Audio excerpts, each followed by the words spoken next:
दिन भगवान श्रीदाम सुदाम दाम वसुदाम मधुमंगल दादा बलराम संगे पितार पितृ पदार्थधान नवलक्ष धेनुर पार दिए तिनी गोष्ठे गमन करें प्रतिदिन এই মতো সময় প্রভাতিকালে শ্রী গোবিন্দমার গোষ্ঠে গমন করেন।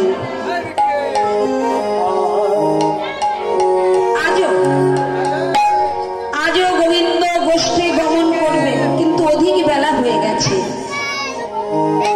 গোবিন্দের কোনো সাড়া নাই।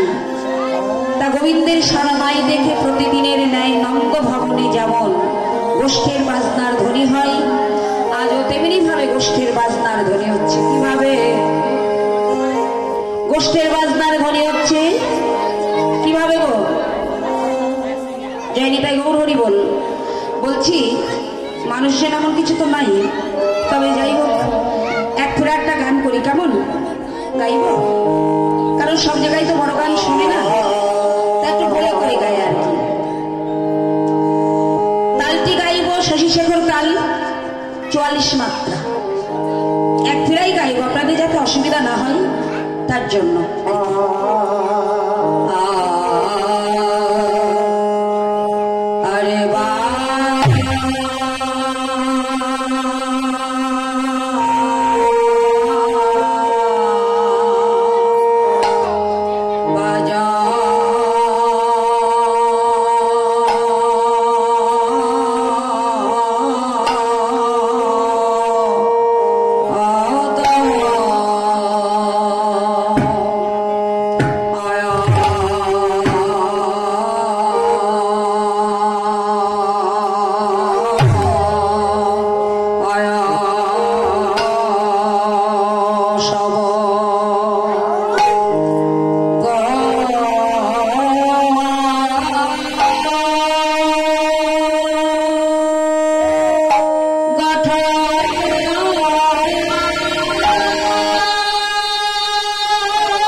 সাজা